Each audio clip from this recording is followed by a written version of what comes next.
Welcome to the deep dive. We take the sources you've shared and really pull out the core insights. Yeah, the knowledge that actually matters, right? Yeah, Delivered straight to you, the learner. exactly. Think of it as your shortcut to being genuinely informed without all the noise. And today, we're getting into excerpts from An Unbreakable Life. It really focuses on navigating those intense workplace challenges. And personal resilience, too, that bedrock stuff. Hmm. We've all been there, right? When work just throws you a massive curveball. Definitely.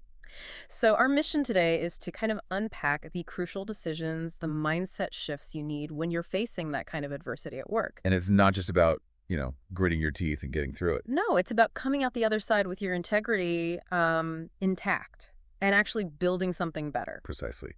And that core question often comes up. When do you stay? When do you fight? And when is walking away actually the stronger choice? What does real resilience even look like when things feel deeply unfair? Let's start there.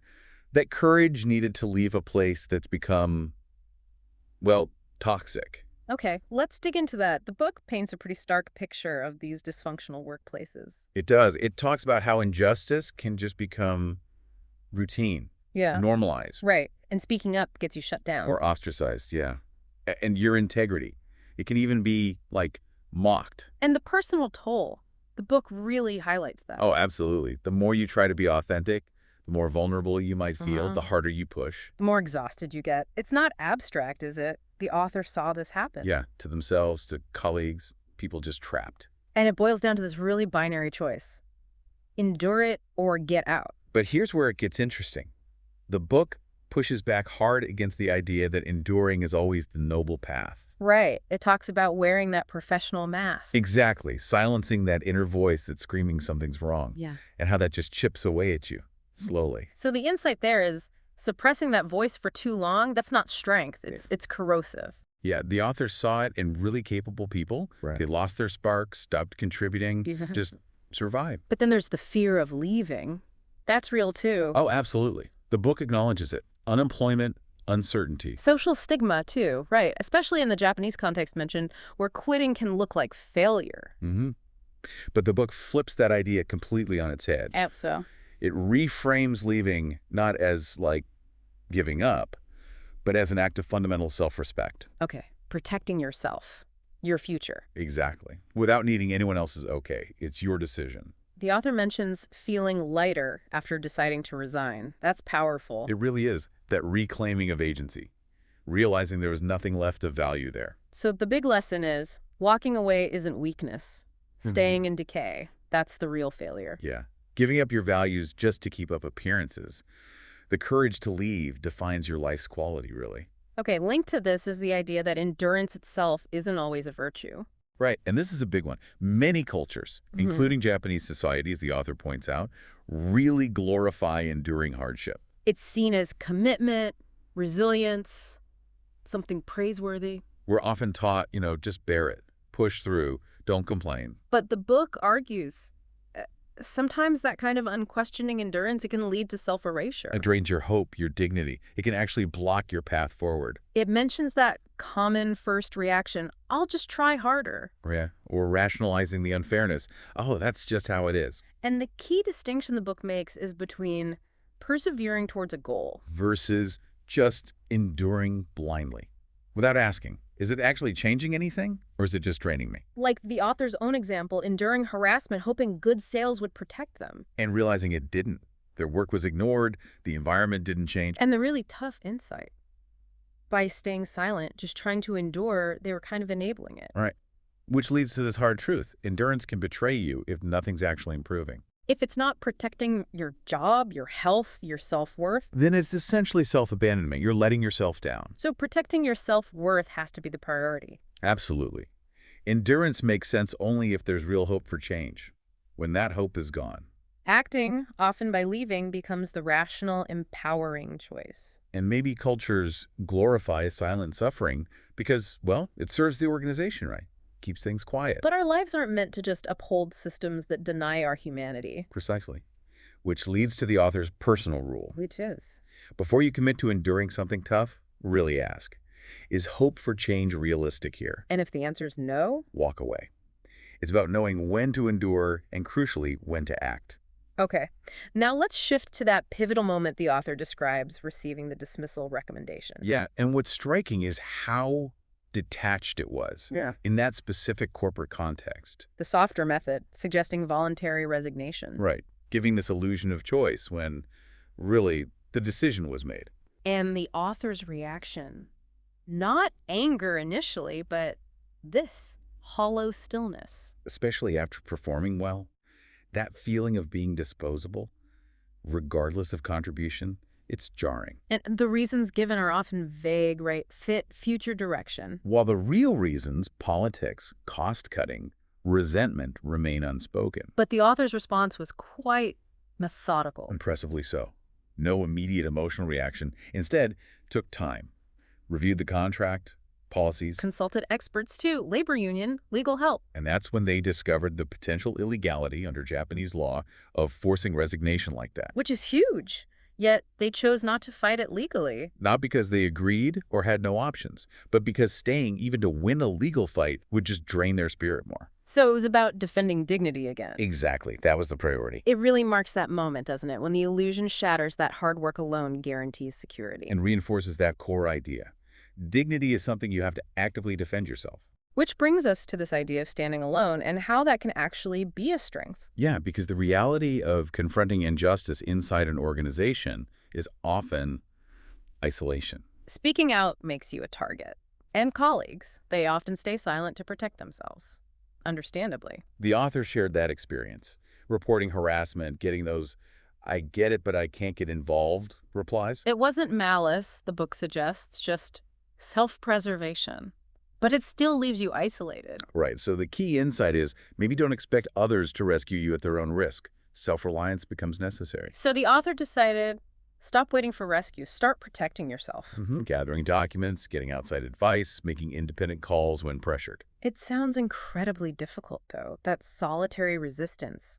Doubt must creep in. Oh, for sure. The book acknowledges that. But it reframes that chosen solitude as a source of strength. It brings clarity, inner certainty. So standing alone wasn't about distrusting people. No, more about recognizing limits. People act in self-interest. Accepting that allows you to act, not blame. To be independent, not dependent. And that's where resilience starts. That's what the book argues. Independence over dependence. And valuable lessons came from that solitude. Deciding without consensus, acting without permission. Skills that last. Really durable tools for navigating future problems. Okay, let's talk about the lessons learned from the labor union experience. That was quite revealing. It really was, especially the contrast between the initial perception unions are for, like, extreme crises Yeah. and the actual experience. Which was? Much more about quiet strategy, legal clarity, a calm, disciplined process. Fighting with law and logic, not just outrage. Exactly. And the first big takeaway was never negotiate emotionally. Anger, fear. Their liability. Basically, yes. Understandable, but they cloud judgment. The focus has to be on preparation, building an undeniable case. Makes sense. And the second lesson. Leveraging the company's concern for its reputation. That was huge. How did that play out? Formally requesting a legally recognized negotiation, it immediately changed the company's tone. Because of the risk of legal violations, bad publicity? Precisely.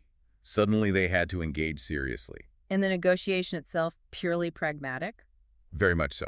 Documented facts, legal terms, logical proposals, no emotional appeals, which led to a severance agreement that protected the author's rights and dignity.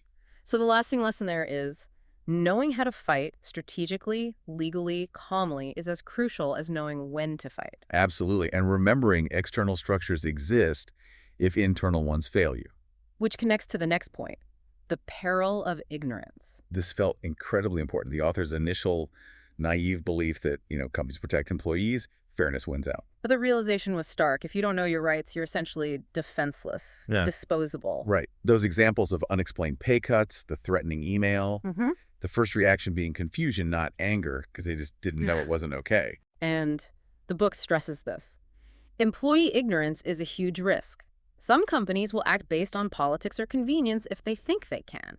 But consulting the union changed everything. Learning basic labor law. Like needing consent for pay cuts, justification for dismissal, that threats are illegal. Exactly. Suddenly, those points of misfortune became points of negotiation.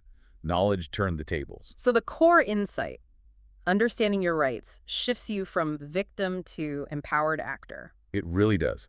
Knowledge brings clarity, cuts through the fear and powerlessness. You can think rationally, act decisively. The author regretted not knowing earlier but took pride in learning. It became a shield. A first line of defense. Because, let's be honest, organizations can benefit if employees don't know their rights. It makes them easier to manage or remove. Which makes continuous learning about labor law, negotiation, power dynamics absolutely critical. Yeah. The book basically says ignorance is the single greatest risk in your career, period. Okay, let's tackle that idea of walking away, reframing it not as defeat, but as courage. Yes, because that cultural message, don't run away, stick it out, is so deeply ingrained. Leaving is often seen as giving up. But the author's experience led to a completely different belief. A conviction, really. Yeah. That walking away is often the most rational, self-protective, and, yes, courageous thing to do. Based on their own experiences, pay cuts, harassment, pressure to resign. And that dawning realization, my individual effort can't fix this systemic dysfunction. And the courage needed to leave despite the uncertainty, knowing that staying would cause deeper harm. It's reframing it, not as retreat, but as reclaiming your life, seeking new ground where you can actually grow. And the author found unexpected opportunities after leaving. Yes, which reinforces the point. It wasn't the end. It was a new beginning in ways they couldn't predict it. So it challenges that societal equation. Yeah. Walking away equals weakness. Absolutely. True strength, the book argues, lies in assessing your situation honestly, accepting risk, and acting in your own best interest. So for anyone listening who's hesitating, The message is clear. Walking away isn't defeat. It's proof you trust yourself enough to make that call. There's potential on the other side. now the book also offers practical advice on proactively engaging with misfortune when it hits. Right, because those initial reactions, just enduring or freezing up, are common.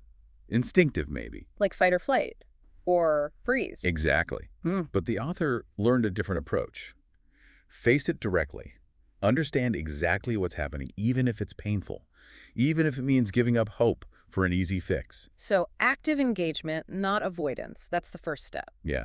And then taking small, deliberate actions, not necessarily huge leaps. Like what? Gathering information, talking to experts. Yes. The idea is that movement, any movement, creates perspective. It reveals options you couldn't see when you were stuck. Standing still changes nothing. Action is the catalyst. Precisely. And it challenges that feeling of having lost everything. Misfortune is only part of the picture. Small actions show you what's still possible. They build towards turning points. The fear of moving forward is real, though. It is. But the book argues inaction is actually more dangerous. It's giving up control. So the most powerful way to confront misfortune is reject passivity. Yes. Analyze it, create options, and act. That commitment to your own agency is how you regain control. But what if it's not just one thing? What if you're overwhelmed, multiple crises at once? Ah, yes. That feeling of paralysis when everything hits the fan simultaneously. Personal, professional. The author went through that: divorce, job search, moving, all at once. Hard to even know where to start. And the breakthrough strategy offered is deceptively simple. Which is? Choose one small, concrete action and just start there. Force yourself. Because our brains tend to just postpone big decisions when overwhelmed. Perfectionism, paralysis. Exactly. Waiting for the perfect plan when everything's chaotic just leads to getting stuck. So the author's rule: pick one thing, move it forward, like booking that plane ticket. Right. Even with other big things unresolved, that one action created a deadline, shifted the mindset from stuck to moving. So the insight is momentum over perfect planning, especially in chaos. And priorities often clarify through action, not sitting still thinking about them. That small step helps you see what really matters next. And don't wait for the perfect sequence either. No. Act with, say, 70% confidence. Course correct as you go. Otherwise, inertia wins in chaotic times. So when overwhelmed, focus on momentum. Move one piece. Let action clarify the path. That's the core idea. Finally, let's touch on the power to choose a new future, even after major setbacks. Such an important, empowering message. Because it's so easy to get trapped in the past when misfortune strikes, right? Regrets, disappointment. Constantly replaying what went wrong. But the vital counterpoint is, the past is done. You can't change it. What you can do right now is choose a new direction. The author faced that career and personal life collapsing, returning to Japan to rebuild, and asking that key question. What kind of future do I want now, from this point? So the insight is, The past is fixed, but the future is always a choice you make in the present. And making that choice starts with self-forgiveness. Accepting mistakes, stopping the self-blame, being compassionate with yourself. Yeah. Acknowledging where you are now is okay. It's enough to start from. Then finding small sparks of hope, focusing on achievable short-term goals. Exactly. Just to get that sense of forward motion, agency back. And stop counting losses. Start counting potential gains. Right. Like the author rebuilding life and career, focusing on what could be, not just what was lost. And being open to options outside the old path. Crucial. New futures often need bold, maybe unconventional steps. Sometimes failures actually open unexpected doors. So the ultimate message is, even when you're knocked down hard, the power to choose your next chapter remains. Absolutely. Misfortune might even create the opening for that choice. Focus on present actions to build the future you want. Okay, so to wrap up our deep dive today, we've really covered a lot of ground. We have the importance of knowing when to endure versus when to leave toxic situations. The dangers of just enduring blindly, the strength and self-reliance. Definitely. And the power of knowledge, understanding your rights, how that shifts everything. And reframing walking away not as defeat, but often as a courageous act. And finally, that constant ability we all have no matter what, to choose and build a new future. This deep dive, tailored for you, the learner, was really aimed at offering insights for navigating those tricky workplace dynamics. And building that inner resilience we all need. So, a final thought for you to mull over. Think back to a really tough situation you faced. Did you endure? Did you walk away? And more importantly, what did you learn about your own resilience from that experience? About your own definition of success? Maybe reflect on how these ideas might help you approach challenges differently in the future. Thank you for joining us for this deep dive.